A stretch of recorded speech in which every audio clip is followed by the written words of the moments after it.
Bonjour à tous, bienvenue dans cette nouvelle vidéo. Alors aujourd'hui on se retrouve encore dans le centre Fred Autosport à Montluçon pour cette voiture. Alors il y a quelques semaines j'ai fait un petit post sur Instagram pour voir si ça pouvait intéresser du monde le montage d'une Kadata, donc une gestion programmable qui est plug and play pour ce genre de véhicule. C'est donc une Golf 4 GTI, je vais vous expliquer un petit peu plus en détail le setup dans la vidéo. Bon, il faut savoir que je ne suis pas revendeur Kadata, j'ai aucun avis, je suis neutre là-dessus. On arrive à en monter, donc la Kadata c'est une gestion programmable qui vient en lieu et place du calculateur, certes avec certaines limites. En revanche, bon, c'est une gestion qui vaut dans les 500 €, donc on ne peut pas trop lui en demander. Bon, il y en a peut-être quelques-uns d'entre vous qui vont dire que Kadata c'est de la merde. Ouais, c'est nul, c'est pas bien. Moi personnellement j'ai eu à en monter, j'en monte quelques fois sur des voitures de copains ou autres. Parfois ça fait le taf, mais c'est vrai que ça reste quelque chose qui n'est pas forcément fiable parfois. On a quelquefois des coupures d'allumage, on a des transistors qui crament, on a des choses. Voilà, je suis ni pour ni contre, donc je ne fais pas cette vidéo pour dire c'est super ou voilà, c'est de la merde. J'ai un avis neutre, je vais expliquer ce qui se passe, ce qui s'est passé ou autre. On va voir si les choses se passent bien ou si les choses se passent mal. Le but, c'est vraiment d'expliquer le montage en lieu et place, d'expliquer le câblage, voilà, le démarrage, la mise en route, certaines calibrations et voilà, expliquer un petit peu le fonctionnement et comment est montée une Kadata. Bon, en espérant que tout se passe bien, on va commencer le montage maintenant. Allez, c'est parti. Nous voici donc devant cette petite Golf 4 GTI, munie du moteur 1,8 litre turbo 150 chevaux AGU. Pour les connaisseurs, du coup, sorti dans les Golf 4 et ne pas confondre avec le moteur AEB monté en long dans les 1,8 turbo, notamment dans les A4 et Passat. Bon, les amateurs d'un 1,8T aiment bien cette culasse parce qu'elle est munie de gros ports. Hein. Donc, c'est des gros conduits comparés aux 180 ou encore aux 225 chevaux. Il y a pas mal de différences hein, entre justement les 150, les 180 et les 225. Tout le monde pense que les 1,8T c'est tous les mêmes. Bon, je ne vais pas vous faire un cours sur les 1,8T et leurs différences, bien évidemment. Mais il faut savoir que voilà, c'est pas tous les mêmes. Au niveau du setup, c'est un 1.8T 150 AGU à des bielles Max Speeding Rods et c'est tout. Visseries RP2000 qui sont livrés d'origine avec. Il y a un injecteur 650 Bosch, il y a un échangeur avec une tubulure maison. Un collecteur K04 de S38L, alors en espérant qu'il soit étanche. Il faut savoir que les collecteurs fissurent au niveau du clapet de Westgate. Donc on a souvent des pertes de pression. Donc là, a priori, il ne serait pas fissuré. On verra tout de suite hein, s'il tient la pression. Le client a souhaité aussi mettre des bobines R8 avec un faisceau. Bon, un peu douteux. On va voir pareil si ça tient. Donc là, on ne va pas être bridé par les bielles et le couple. Hein. Là où on va être bridé, ça va être le turbo K04. Donc on va essayer de souffler au maximum, histoire d'atteindre un peu plus de 300 chevaux si le turbo est en forme et si tout suit.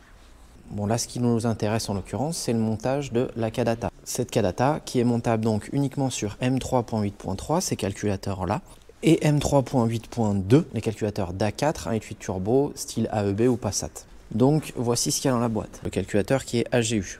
Donc le calculateur est une base de calculateur standard en aluminium, juste repeint vulgairement. Il vient se brancher de manière plug and play, donc quand on dit plug and play, c'est comme son nom l'indique.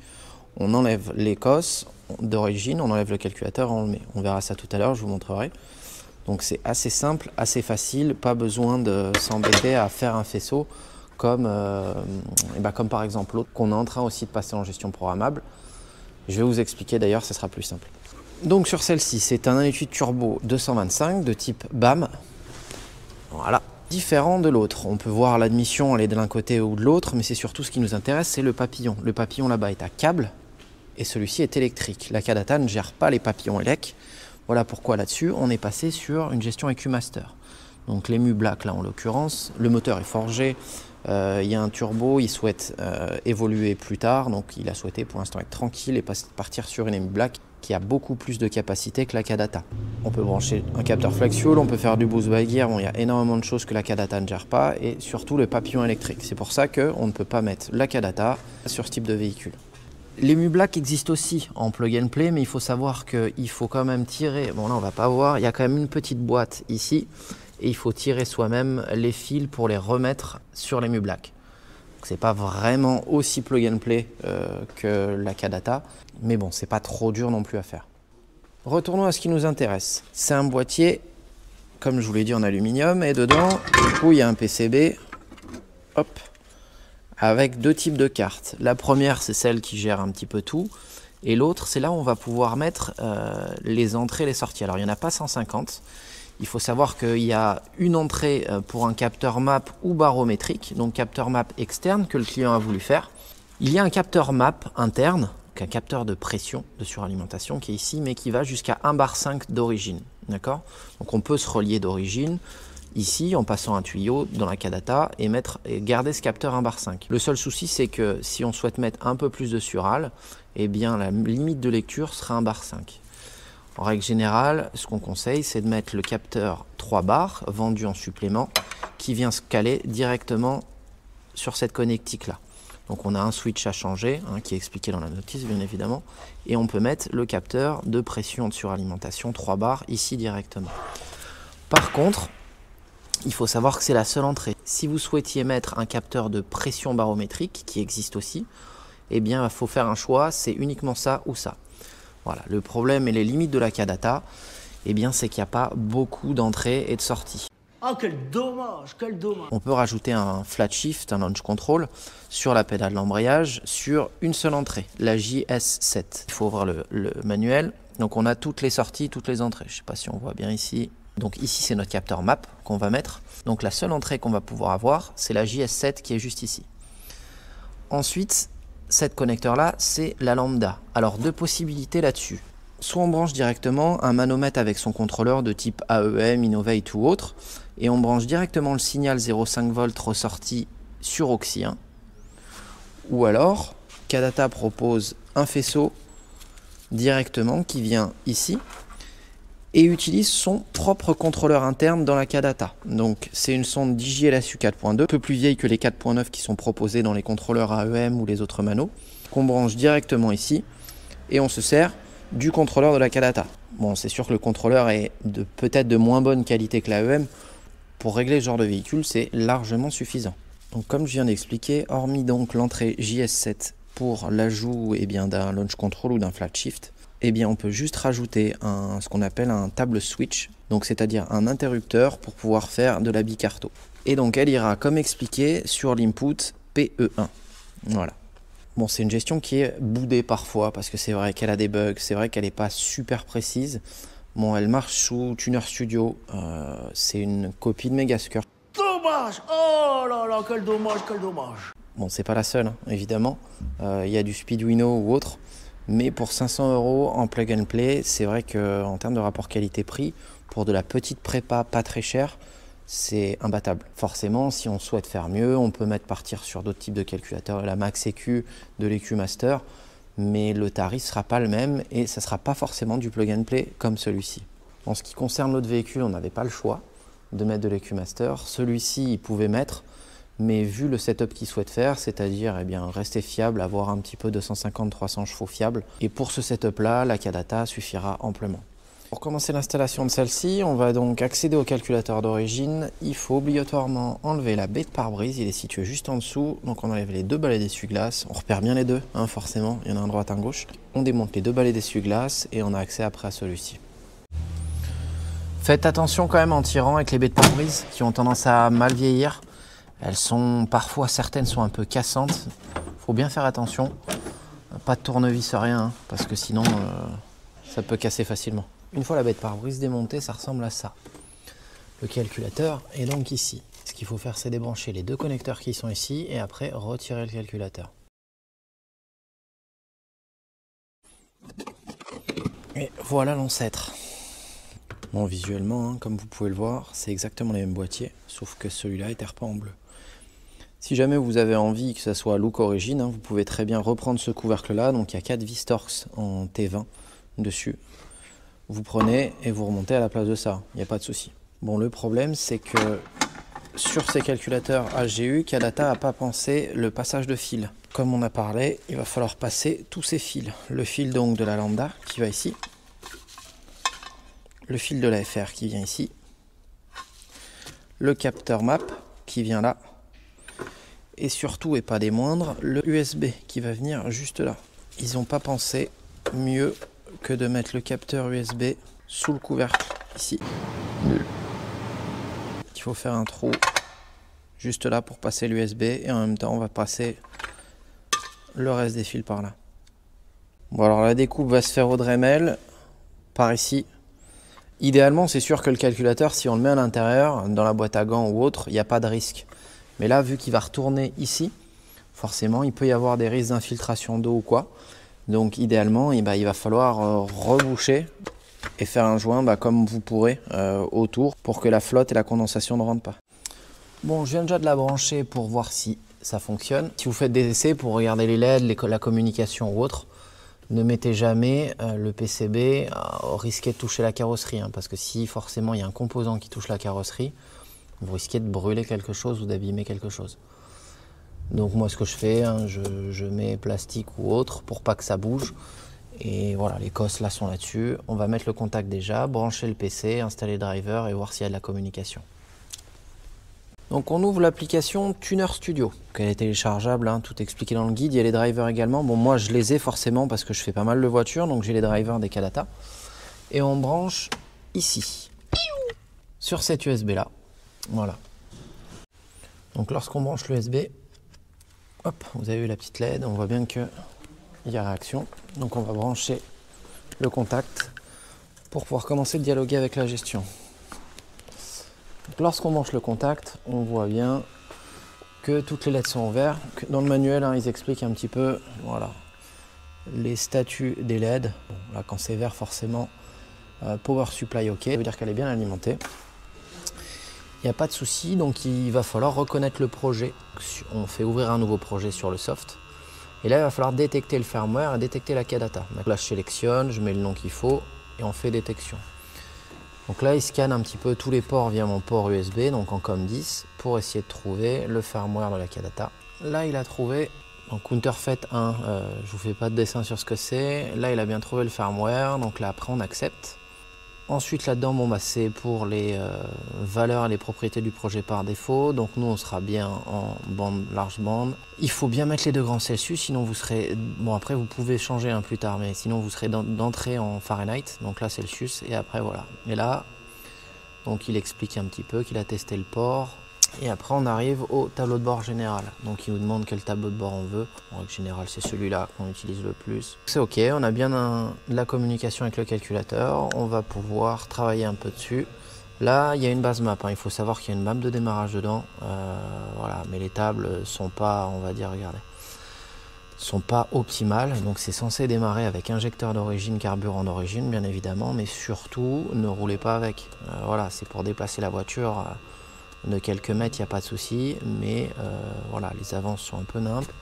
C'est vraiment une base de démarrage. Ce n'est pas fait pour rouler, donc ne roulez pas avec. Et ça va péter! Demandez à quelqu'un qui sait faire, un professionnel ou autre, mais ne roulez pas avec la carto qui est dedans. Voilà. Il va falloir faire le montage des fils, donc on va passer les fils propres, il va falloir couper ici également. Et on va passer les fils faisceau lambda, les fils du capteur map, les fils du launch control juste ici, donc à la JS7. Donc on va tout préparer, tout passer dedans, rebrancher, remettre à sa place et on pourra attaquer les réglages. Bon, il n'y a que sur ce boîtier où c'est un peu mal conceptionné. Sur un boîtier BM par exemple, tout est à l'arrière. Vous voyez, l'accès est assez simple. Il faut savoir que sur BM, c'est à l'intérieur de la baie de pare, vous voyez juste ici. Et que du coup, il n'y a pas de flotte qui peut s'insérer, il n'y a pas d'humidité. Donc forcément, voilà pourquoi ils ont ouvert. Là, ils auraient pu faire quand même un petit passe-fil, quelque chose un peu mieux conçu quand même. Comme le manuel l'explique bien, il faut, lorsqu'on utilise un capteur MAP 3 barres externe, comme celui-ci, il faut mettre un switch sur off.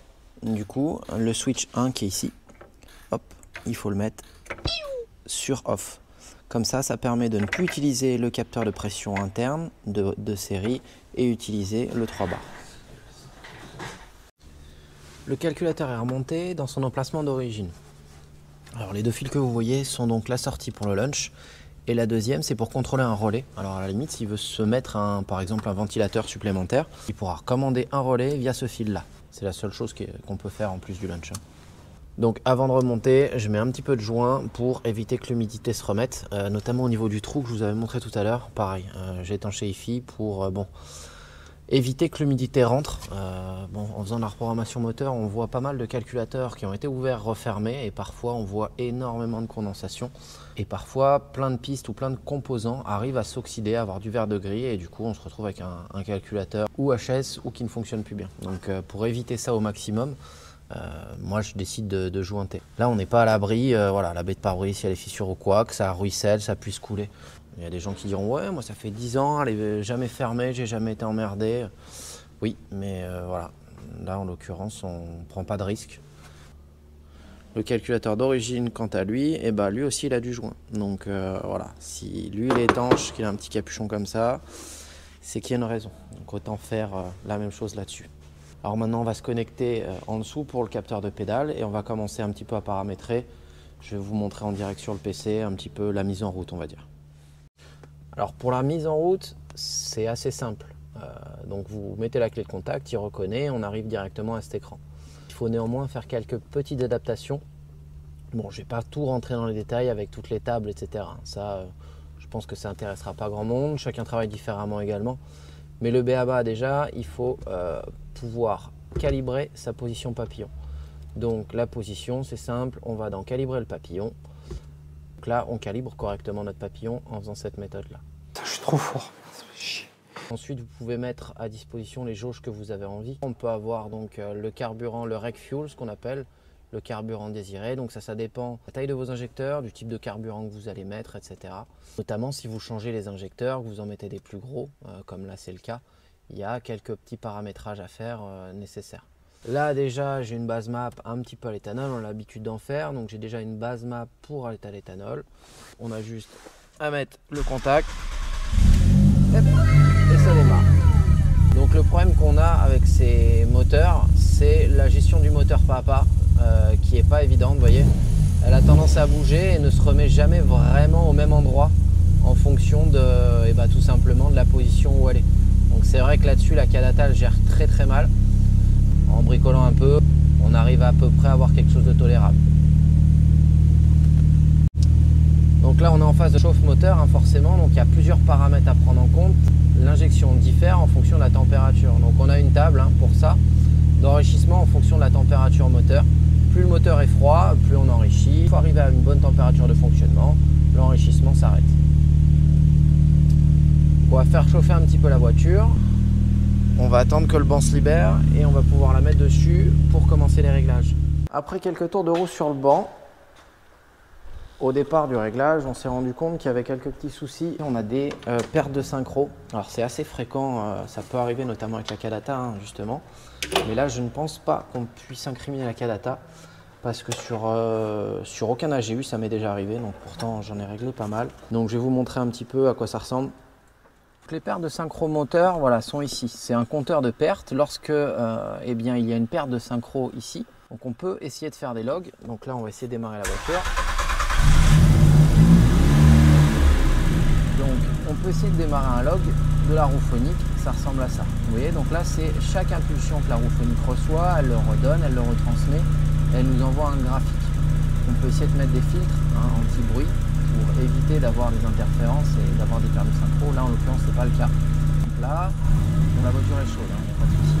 Lorsqu'on arrive, elle n'arrive pas à prendre le tour, arrive à 5000, 5005. Le perte synchro est monté. On a eu une perte de synchro qui s'est affichée en rouge ici. Bon, en direct on ne voyait pas trop, mais quand on re-regarde le log, on voit bien en effet du coup qu'il y a eu toutes ces pertes de synchro qui ont été là. Il faut revoir en espérant que ça ne soit pas le faisceau, une sorte de blindage sur le PMH qui fait que, un blindage abîmé. Mais voilà, il faut revoir ça aussi avant de pouvoir aller plus loin. A few moments later. Bon, et ben maintenant c'est réparé, on va vous expliquer comment et pourquoi. Le souci venait donc de la Kadata. Arrête! Alors oui, ça arrive parfois. Bon, ça arrive normalement plus sur les BMW. Là, c'est la première fois que ça arrive sur AGU. Ce qu'il faut faire, selon Kadata, c'est du coup de rajouter une petite résistance ici. Sur le fil VR+, donc le fil du capteur PMH, mettre une résistance de 10 kΩ. C'est le fil jaune en pin 56. Il faut savoir donc qu'ils m'ont expliqué également que le PCB version 9 avait déjà cette résistance inclus dedans. Avec les derniers PCB, on ne devrait pas avoir de soucis. Sur les versions anciennes, moi j'avais jamais eu de problème. Bon là, il faut le savoir. C'est noté dans leur FAQ sur leur site internet que potentiellement certains PCB, donc comme celui-ci, certaines versions peuvent avoir des problèmes. Et donc pour régler ce problème, il faut rajouter une sonde de 10 kV. Là, on va pouvoir remonter ça proprement, remettre tout en lieu et place. Bon, de notre côté, en off, on va finir les réglages. Là, le sujet, c'était l'installation de la Kadata qui est maintenant faite. On va pouvoir faire notre petit débrief ensemble. Et bien voilà, c'est la fin de cette vidéo dédiée au montage de la Kadata sur AGU. Alors j'espère que vous aurez pu comprendre un petit peu plus en détail le fonctionnement en interne. Bon, vous aurez vu durant la vidéo qu'il y a forcément des limites à cette Kadata, que ça peut aussi avoir des problèmes. Vous nous aurez menti. Mais forcément, la qualité n'est pas la même qu'une gestion qui vaut 2 fois ou 3 fois ce prix-là. Donc cette vidéo, une fois de plus, n'est pas à titre de promotion. Moi, je ne suis pas revendeur, je ne gagne pas non plus d'argent. Là, c'est juste une personne qui a souhaité mettre ça en fonction de son budget. Il ne faut pas négliger les pièces. Pour ça, pour une Kadata, ça va, mais il ne faut pas négliger les pièces comme wastegate, comme injecteur, etc. Et bien essayer d'écouter ce que votre préparateur vous dit. Les gens qui sont habitués à travailler sur ces modèles sont aussi habitués aux pièces qui fonctionnent et qui ne fonctionnent pas. Évitez tout type de pièces chinoises ou autres d'une provenance douteuse parce que forcément, ça va faire perdre du temps à tout le monde. Le fait est que Kadata a souvent ces problèmes de synchro. Généralement sur les boîtiers Motronic de VR6, on a aussi des problèmes de perte de synchro. Sur les boîtiers type MS41 ou autres Siemens de BMW, on a aussi eu ce problème. Comme j'expliquais il y a quelques instants, c'est la première fois que sur AGU j'ai eu ce type de problème-là. J'en ai pas monté des milliards, mais j'en ai quand même monté pas mal. Et c'est vrai que les pertes de synchro sont plus connues dans d'autres types de calculateurs. Et c'est vrai que c'est un problème assez fréquent. C'est pour ça que la Kadata est parfois aussi boudée. Arrête, putain, gnang! D'autant plus que, comme expliqué dans la vidéo, on n'a pas beaucoup d'options, on n'a pas beaucoup de possibilités d'évolution. Ce n'est pas une vraie méga skirt et pour les réglages, on se limite aux choses donc les plus basiques. En tout cas, j'espère que cette vidéo vous aura plu, ça change un peu de l'ordinaire. J'ai pas forcément fait la partie mapping parce que je voulais vraiment présenter en détail la partie installation et mise en marche de la Kadata. Si ce genre de vidéo vous plaise, on pourra pour une prochaine véhicule faire la partie mapping et réglage sur le banc pour expliquer un peu plus en détail les paramètres qu'on peut modifier. Bon, j'espère que ce format vous aura donc plu. Merci à tous d'avoir suivi cette vidéo. N'hésitez pas à mettre un petit commentaire si vous avez des questions ou autres. J'hésiterai pas à répondre. Bon, pour ceux qui ne l'ont pas encore fait, n'hésitez pas à vous abonner, à liker et à me suivre sur Instagram pour voir suivre en temps réel les évolutions et les prochaines vidéos de ma chaîne. Merci à tous et on se retrouve dans une prochaine vidéo. À bientôt les potos!